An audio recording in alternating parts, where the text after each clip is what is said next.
Baik, pemirsa yang dirahmati Allah, kita akan masuk di segmentasi yang pertama untuk memahami apa yang dimaksud dengan manusia yang mendapatkan jaminan dari Allah. Dan sekali lagi, insya Allah nanti di segmen 4 dan 5 kami berikan kesempatan kepada para jemaah masjid untuk bisa mengajukan pertanyaan dengan apa yang nanti akan segera dijelaskan oleh guru kita. Dan sekali lagi bagi Anda yang di rumah yang ingin mengajukan pertanyaan, Anda bisa mengirimkannya melalui Instagram di @dame_tv1. Kami persilakan kepada Ustadz Hilmi. Bismillahirrahmanirrahim.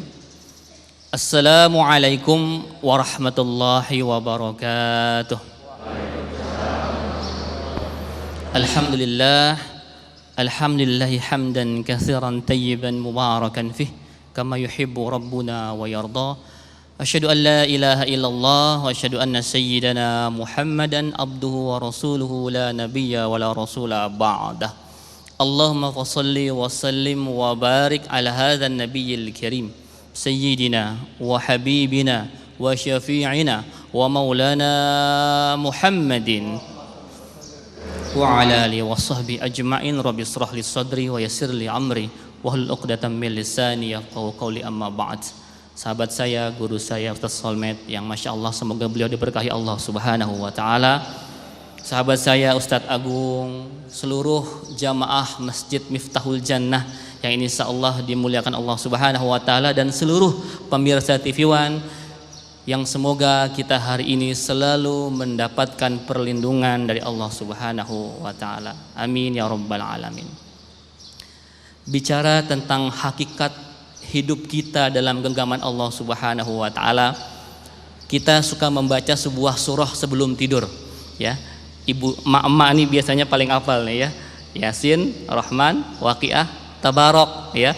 Al-Mulk ini surah yang sering kita baca ya sebelum tidur. Ya, pertamanya a'udzubillahi minasyaitonirrajim. Tabarakalladzi biyadihil mulku wa huwa ala kulli syai'in qadir. Maha suci Allah yang menguasai seluruh kekuasaan, seluruh kerajaan, dan atas segala sesuatu Dia yang paling menguasai. Di ayat keduanya, alladzi khalaqal mauta wal hayata liyabluwakum ayyukum ahsanu amala. Emak-emak lancar, bapak-bapak diam aja biasanya, dalam hati cukup ya. Alladzi khalaqal mauta wal hayata, yaitu yang menciptakan mati dan hidup. Liyabluwakum, untuk menguji kalian. Liyabluwakum ahsanukum amala, yaitu yang paling baik siapa di antara kalian amal solehnya, siapa yang paling baik amalnya. Yang baik amalnya masuk ke dalam surga, yang buruk amalnya masuk neraka, bukan masuk angin ya. Kalau masuk angin cukup dengan jamu tolak angin, tapi kalau neraka nggak ada jamu tolak neraka. Begitu Bapak sekalian, jamaah sekalian rahimakumullah. Alhamdulillah Allah telah mentakdirkan hidup kita. Mati, hidup, rezeki, jodoh itu sebenarnya sudah direkam Allah Subhanahu wa taala 50.000 tahun sebelum penciptaan langit dan bumi ini. Sabda Rasulullah sallallahu alaihi wasallam, kataballahu muqaddara khalaiki qabla ay yakhluqas samawati wal arda bi khamsi alfasana. Kata Rasulullah sallallahu alaihi wasallam, Allah Subhanahu wa taala telah mencatat takdir setiap makhluknya 50.000 tahun sebelum penciptaan langit dan bumi. Jadi ibu hidupnya, lahirnya kapan, matinya kapan, jodohnya siapa, ya, rezekinya seberapa, semua telah Allah rekam di Lauhil Mahfuz. Sudah ada catatannya. Menyikapi hal itu hari ini, kita sedang pandemi ini masih pandemi, masih prokes kita ya, maka jaraknya agak jauh-jauh ini. Menyikapi takdir selama pandemi ada 3 kelompok Bapak Ibu sekalian, ada 3 kelompok. Yang pertama, kelompok yang ngakunya Jabariyah. Jabara itu artinya keterpaksaan. Kelompok ini pemahaman teologinya menyatakan bahwa manusia itu hanya hidup mengikuti alurnya Allah Subhanahu wa taala. Manusia seakan-akan tidak punya kuasa, tidak berdaya apa-apa. Orang-orang yang menganut pemahaman Jabariyah ini biasanya menyikapi pandemi itu terlalu santuy, terlalu woles, slow. Alah, nggak usah pakai masker Pak Ustadz, nggak usah jaga jarak Pak Ustadz. Kalau udah mati mah mati aja kita, gitu ya.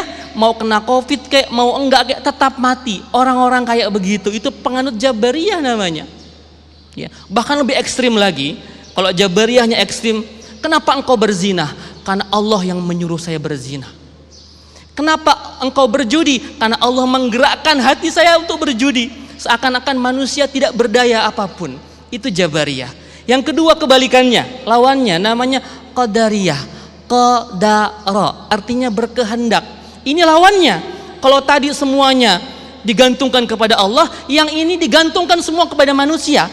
Menafikan kekuasaan Allah Subhanahu wa taala, menomorsatukan akal. Seakan-akan semua itu manusia yang mengerjakannya. Tenang aja, saya mah nggak akan kena COVID kok. Saya udah pakai masker, saya udah jaga jarak, saya udah vaksin dan sebagainya. Saya kemana-mana pakai APD. Ya. Saking pengen memprotek dirinya, ujung-ujungnya kena juga dia. Ya. Orang kayak begitu sangat mengagung-agungkan akal, mengagung-agungkan usahanya dia sendiri, menafikan kuasa Allah Subhanahu wa taala. Itu namanya Qadariyah. Nah, kita ada di mana nih? Kita di tengah-tengah. Akidah kita apa? Ahlus sunnah wal jamaah. Kita percaya Allah yang menentukan, tapi kita juga percaya ada ikhtiar manusia. Makanya Ahlus sunnah itu menyikapi pandemi 3. Yang pertama apa? Ikhtiar kita. Pakai masker, jaga jarak, cuci tangan, menjauhi kerumunan dan sebagainya, pakai vaksin juga, begitu ya. Itu ikhtiarnya. Setelah itu apa? Berdoa kepada Allah Subhanahu wa taala. Karena setelah ikhtiar manusia itu nggak akan berhasil tanpa persetujuannya Allah Subhanahu wa taala. Doanya apa yang sahih Ibu? Apal ya? Allahumma inna na'udzubika minal barosi wal jununi wal juzami wasai'il asqam. Itu doanya sunnah Bu ya.